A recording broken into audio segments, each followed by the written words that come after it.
How private equity turns your favorite channel into slop.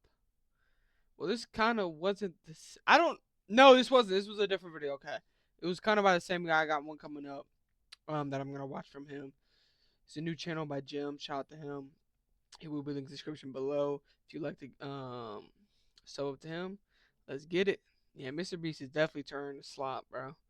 I don't know, like not in a rude way, like, keeping tabs or you know, I'm 50-50 cuz a lot of like these people that are like very nice and all these things, a lot of like have some stuff in the closet that they're not telling people about. I'm iffy if Mr. Beast has it, and we're just waiting for him to come out, waiting for the Mr. Beast files. I don't know, but he was promoting fake chicken like a couple months ago. But let's get into the video. At the YouTube channels that you're subscribed to, there's a good chance at least one of them was quietly sold to private equity. Yeah. But hold on, how? The creator is still there and the thumbnails look the same, but behind the scenes, the same guys behind Blackstone are now calling the shots for your favorite creator. And unlike an ad read, the creator is under no legal obligation to tell you that the channel quietly changed hands. So really, you actually have no idea whether this channel is bought out too or not. It's not. It turns out it's not slowing down because private equity firms have quietly spent over $4 billion buying YouTube channels. But what's weird is that it's not even really going that great. Early signs are seeing the creators who built the channels walking out, videos starting to slowly suck, and the private equity firm that bought them can't even milk the ad dollars that they were counting on. So then why is private equity continuing to double down? Well, because what they're really paying for is your trust. Trust that doesn't just sell VPNs and mattresses, but trust that can help pick whichever candidate protects private equity's interests. And not only was 2024 proof of this, it's just the beginning. And so I followed the money across every deal that I could find and mapped out exactly how this works and what will happen in the future. And what I found is that it's looking increasingly likely that private equity is about to take it all for themselves. And if something doesn't change, we won't just lose the platform that we all love, but the last bastion of trust at a time when there's nothing much left to trust. Well, I'm gonna assume that majority of these people probably really won't know who these people are, because like I don't watch Slop. Like I try to watch the most, if I'm gonna watch an investigation, I try to watch the most unbiased one, not Slop that's getting paid from wherever to push a narrative. That's just me. I don't know. I feel like that's like nowadays that's gaining more traction because people want realness. They've seen the fake shit. We're not stupid. We see it, right? We're not blind. We can see a lot of shit is fake. You're telling us something, but we're hearing different. You're telling us this, but results are saying otherwise. You know what I'm saying? People want authenticity. Authenticity. Sorry. Goddamn. So to understand this whole thing, I think the best way is by showing you how a private equity firm even buys a YouTube channel. And I'll show you by being private equity in this demonstration. And once you see how this actually works step by step, you will understand why so many YouTube channels you watch are quietly changing and why nobody had to tell you about it. So let's say I work at a private equity fund, a big fund with this big suit. And the fund I manage is called Blackstone. Actually, scratch that. Subscriber Stone Capital. And anyways, a bunch of wealthy people recently gave me a lot of money. And my job is to buy businesses, make them more valuable, and sell them in the next 5 to 7 years. So with the clock already running, the pressure was already on to deliver. But the problem is, big returns only exist in places that nobody else has risked going to before. And right now, all the obvious targets are taken. Manufacturing, healthcare, logistics, and retail, because there's been so much private equity activity over the last few years that the big firms have already bought most of it. So as a newer fund manager on the block, I had to find an industry that the big guys haven't figured out yet. And if I wanted to make a name for myself, I was going to have to get creative and lock in. But where would I even start? And so just as I was able to lock in and, put on my favorite playlist, it hit me.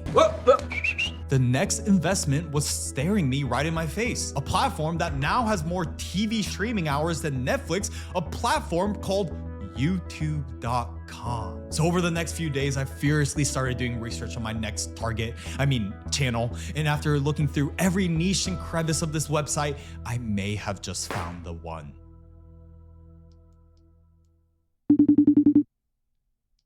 So let me walk you through how I, as private equity, exactly would identify the perfect fit. So thank you for joining Subscriber Stone Investors. For today's meeting, I have 3 criteria on why we need to invest in this channel. And the first and foremost is this channel has a proof of concept. This channel has predictable revenue every single month from AdSense, and this channel probably has a tiny team. Let's just say probably around 5 to 6 people with low overhead. But this brings me exactly to number 2, which is potential. So as you can see here, this channel has inconsistent views, but it has a loyal audience. So as long as we find the right topics and format, this can be something we can grow into. Third, I love it.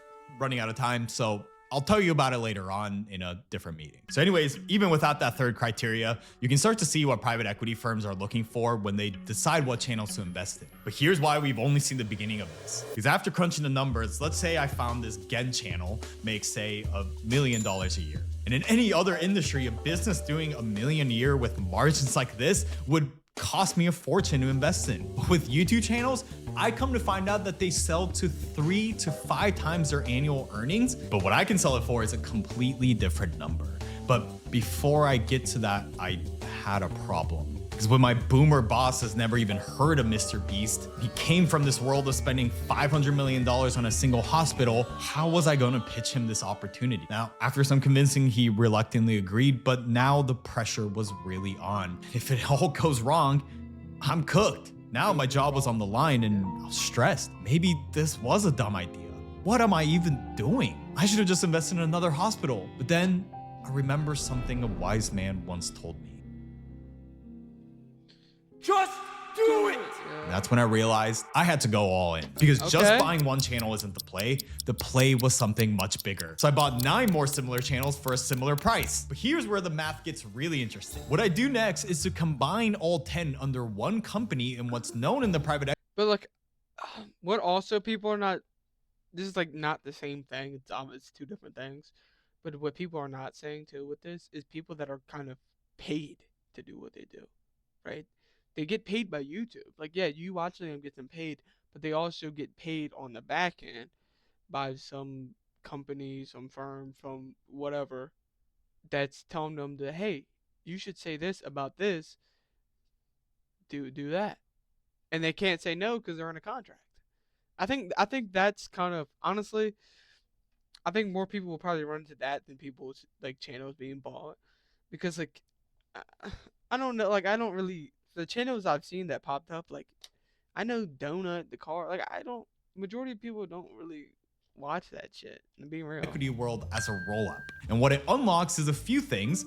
One being greater efficiencies, because now the same legal team handles all the contracts, same person negotiates every brand deal, and same thumbnail testing operation, accounting, and compliance. It's exactly what private equity has been doing for years with hospitals, but the biggest unlock is what this now means for me and my investors. Because remember, I bought each channel for 3 to 5 times its earnings. But after this roll up into my portfolio, as a whole, this now sells for 12 to 20 times earnings. So without making any of the channels better, just by buying them, putting them under one roof, the valuation is now 20 times more. It's exactly how I make a shit ton of money, and it's the power of multiple arbitrage. So a few years pass, and now my boomer boss is happy, and he can't stop bragging to his friends about how much money he's making from this site called youtube.com. The problem is, I still haven't paid back any of my investors. We're at year 4 now, but remember, our fund's investors are expecting returns by year 5 and 7. So the clock was starting to run out. So now it wasn't just about locking in, I have to make money. Yep. So now it's all about optimization. That extra day that we used to give to make the videos better are cut. No, we want more videos per week. Let's also optimize content strategy. Those videos that the creator thinks that is interesting, who cares? Those need to be under strict questioning now. Instead, what we need to be doing are videos that are proven to perform. That's the priority. And just like that, similar videos are now starting to get put out week over week. And we're pumping them out like a content factory. And audiences are slowly starting to notice that something is a bit off in the comments, but who cares?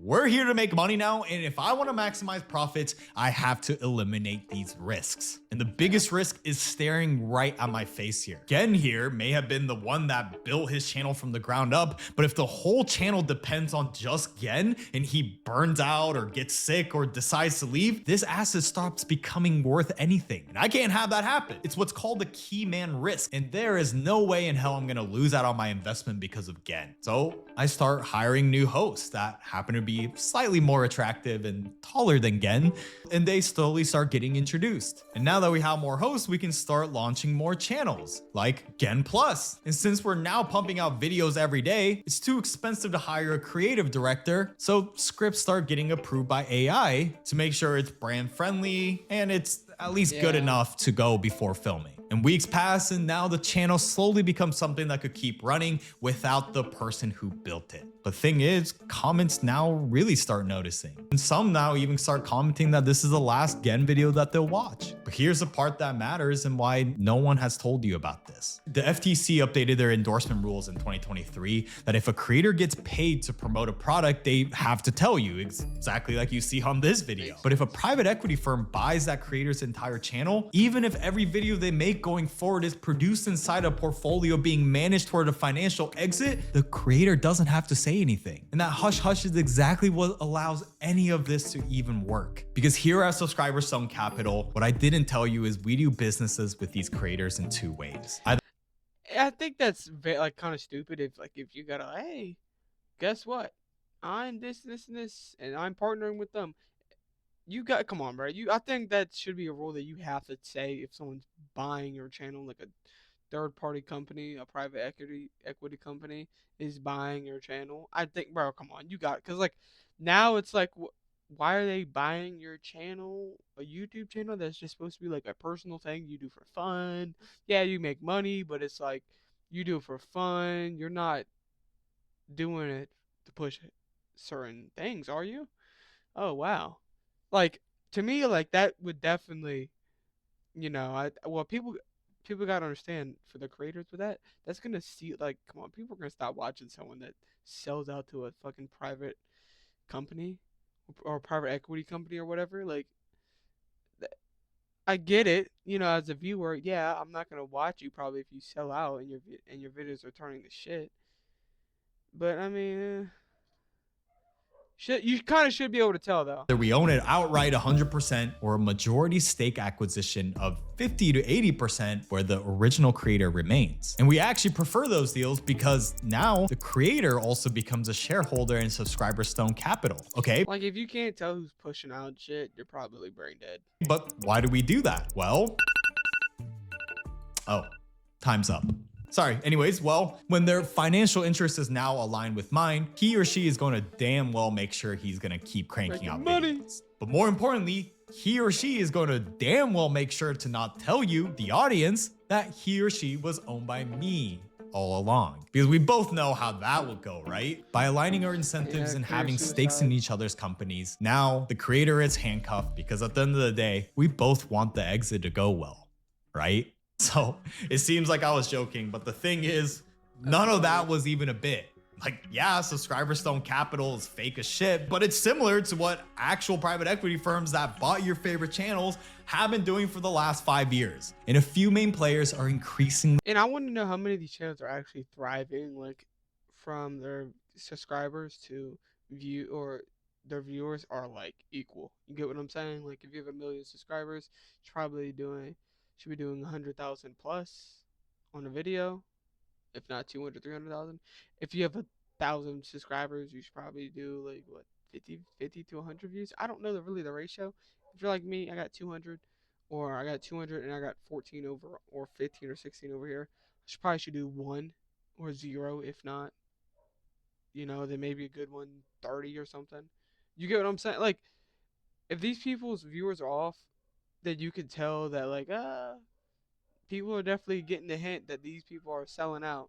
Driving up all of the deal flow. And it's not just happening to YouTube. The same dynamic is playing out everywhere online. Platforms that seem free are really just collecting everything about you and selling it to whoever will pay, like your inbox, your habits, and your behavior over time. And all of it is becoming an asset on someone else's balance sheet. That's where today's sponsor, Proton Mail, comes in. It's a private email service built on the idea that your data belongs to you and nobody else. And recently, they have announced their Born Private campaign, which lies on a simple belief that digital privacy should be the default for everyone and not a privilege. Unlike traditional big tech email providers, this just gives you a truly clean inbox. There's no tracking, no scanning, and no intrusive ads competing for your attention, and your emails aren't monetized or mined for data. Everything is end-to-end encrypted, which means only you and the person you're emailing can actually read it. If you want a safer alternative to regular email and protect your digital identity from day one, go to proton.me/bp/gen to try Proton Mail for free. So now let's talk about which channels have actually been bought and the few players behind them all. And look, some of these names are going to surprise you, but the bigger surprise might be where that money is going and where it's coming from. So we'll be looking at three main players and their portfolio, but why not start with the first and the biggest, Electrify Video Partners. Based in London with $135 million raised and backed by another private equity firm called Capital D, they've been buying up a bunch of channels over the last 5 years. And you'll definitely recognize at least one of them. From Fireship, which is a coding education, Simple History, history animation, Improvement Pill, self-improvement, and this one really surprised me, Fern, that amazing documentary channel, but the biggest and most significant one is Fern. You serious, dog? I fuck with Fern. I like his videos. It would make sense. Because his videos are AI slop in a way. Not like it's... He doesn't put any time to it, but it's definitely AI. Right? So, I get it. That would make sense. But his videos do slap, so... fuck. I didn't know Fern... now you see it, I get it.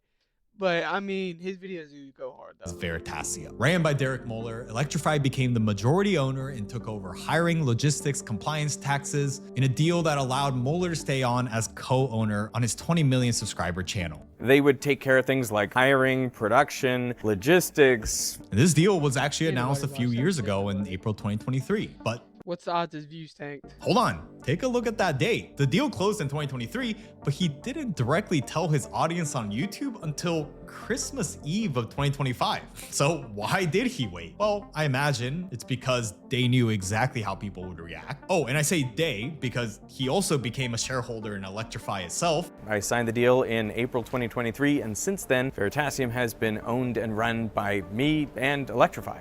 So obviously his financial interest is also aligned with the firm's eventual exit. But to be fair, it was also a smart business move. By keeping it low key and then going on to create 3 of the channel's most watched videos ever, and subscriber counts continuing to grow by 50%, by showing that I'm a hater. nothing has changed and then announcing it, there's not much things that an audience could say. And especially if Muller is still there and the videos are still quality, if we look at just the numbers, Electrify did make Veritasium better. So the important nuance here is that private equity takeover of a channel doesn't automatically equal bad, but you know by now that if every deal looked like this, there'd be no video. Because remember what I said earlier about Keyman Risk, which is a perfect transition to our second player, Lunar X, which was specifically launched by former KKR executives to invest in digital first media brands. And they made a splash onto this scene in 2022 by acquiring The Game Theorist with 40 million plus combined subscribers across their 5 channels. And similar to Veritasium's Derek, the sale was framed as this thing that would let MatPat, the guy who built it, to finally be able to step back. On March 9th, I will be I don't know who that is. Who? I'm not like, because again, these are probably more, I know Fern or whatever his name is. Who is this? hosting my last Theory episode. The deal was that MatPat would handle the creative direction behind the scenes and Lunar X would handle all the boring business stuff. And since MatPat has officially stepped away from the camera, on the surface, it actually seems like a success. They gained 1 million new subscribers across all 5 channels, but the revenue tells a different story. Estimated monthly earnings has dropped 70% from roughly 52,000 in March 2024 to around 13,000 to 17,000 by February 2026. So what this tells you is that once the key... You buying shit? You buying subs? You can't gain subs and lose money. That doesn't correlate. Yeah, I gained 1 million subs, but I'm losing income. Doesn't correlate. Man has removed himself from camera, the loyal audience also went away with it. Now, it remains to be seen if they will recover, but for some, they didn't even get that luxury. Which leads us to our third and final player, Recurrent Ventures. Oh, and they raised $300 million from our favorite private equity firm, Blackstone. And their portfolio is huge, from Task and Purpose to even Popular Science, but their most important acquisition is Donut Media. Founded in 2015, these four guys built a cult following around automotive content with their 5.8 million subscriber channel. And so it's no surprise that I watched them before. I've seen Donut. Recurrent Ventures was all over this to acquire Donut, and they successfully did so in November 2021. And the big promise that they made here was that all founding staff would remain, but that soon changed. After securing that sweet $300 million funding from Blackstone, Recurrent started moving different. They overhired across the portfolio, attempted to squeeze more revenue from product reviews, and when the economics deteriorated, they started to cut costs. And even though raw subscriber count continued to grow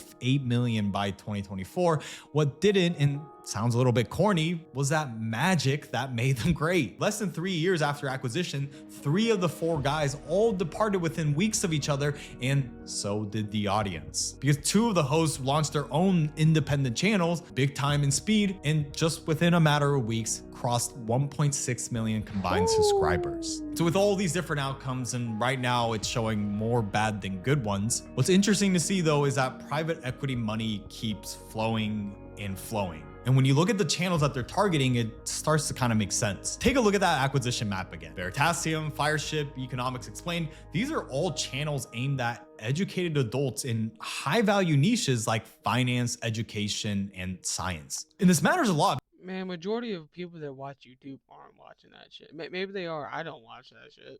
Like, I'm not watching I would if I needed to, but I'm not watching that shit on the daily.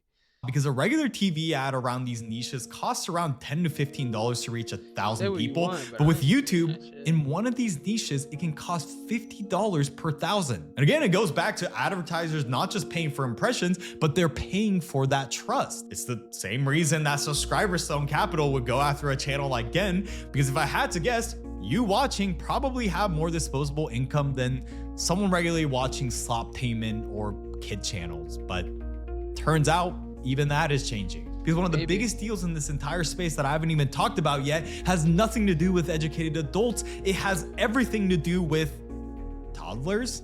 If you have kids or for some reason watch this show, which is kind of weird, you know exactly what this is. But also it's probably more weird that you've never heard of them, considering that they're the second most subscribed YouTube channel on earth with 120 million subscribers. But in November 2021, Candle Media, run by former Disney executives and backed again by Blackstone, acquired Coco Melon's parent company for $3 billion. And what they built with that money is a system that literally tracks second by second when a toddler stops paying attention to their videos.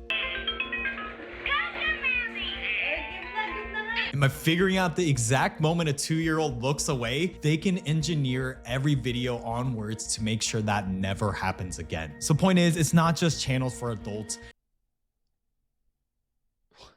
Yo, you just want every second of their lives.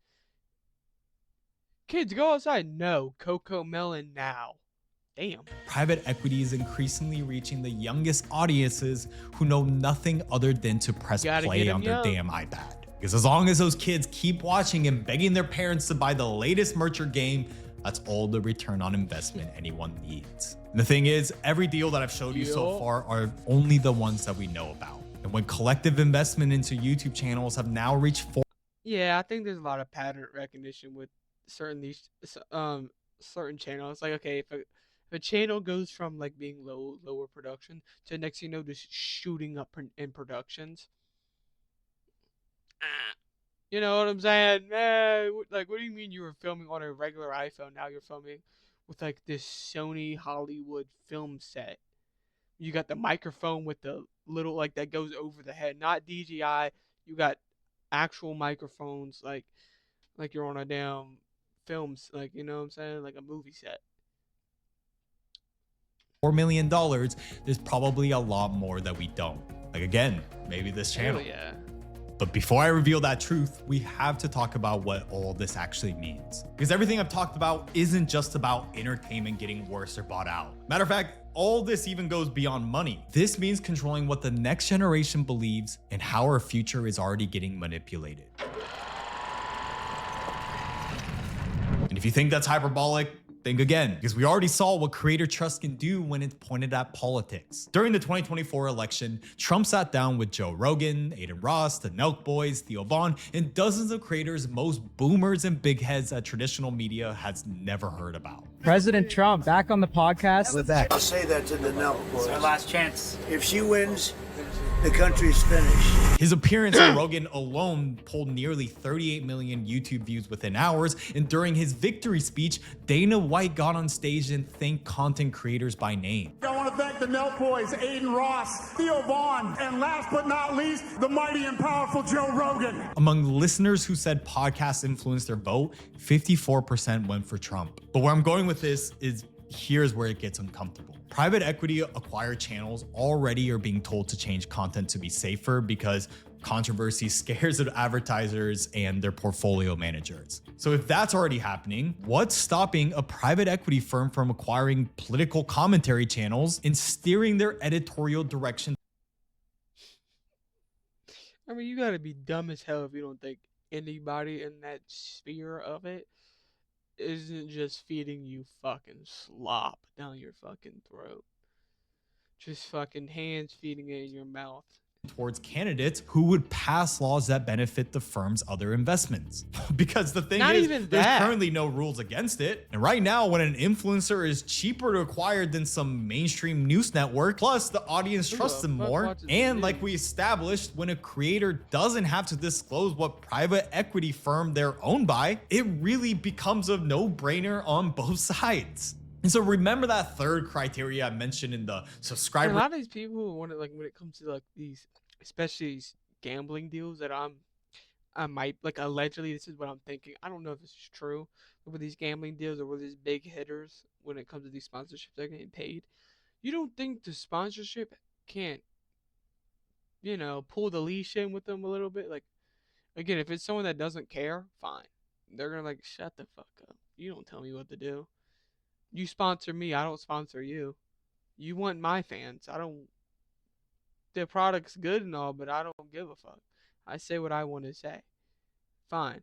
But you know some of these people that are just care about money and whatever.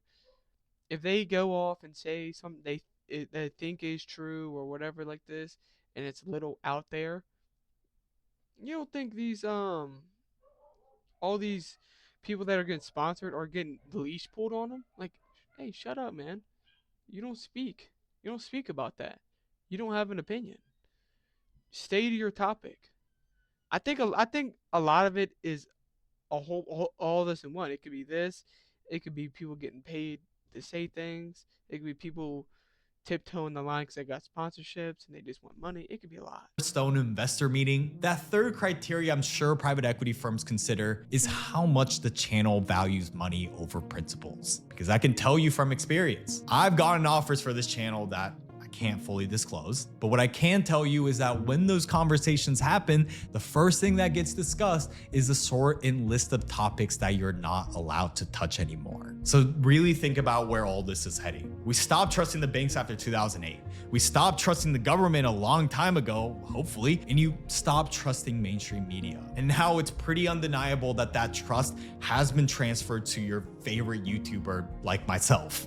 But at the same time, when 80% say that the biggest trust killer is when influencers reveal themselves as not genuine or transparent, unlike the other institutions we named that lost trust slowly over decades, this relationship is something that can break overnight. And what we're now beginning to see is that it's not just.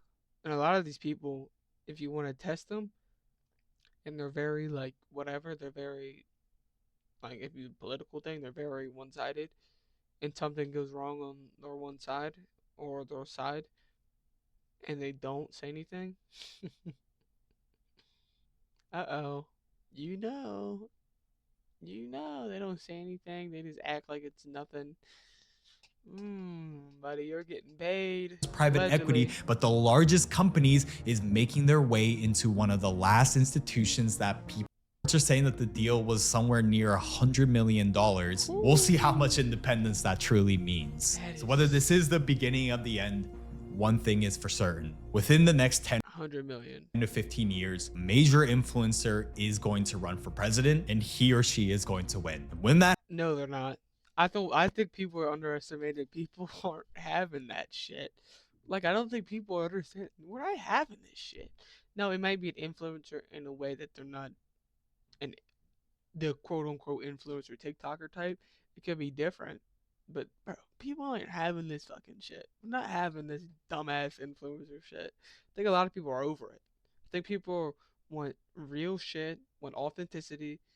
Like they'd rather I don't know. I could be tooting my own horn. People would rather probably watch me than nah, maybe not, or me or someone like me than some fucking girl on TikTok or guy using their stupid TikTok voice with their doing unboxings of Louis Vuitton or anything like. Bro, ain't nobody want to see that shit anymore, bro. We're tired of that.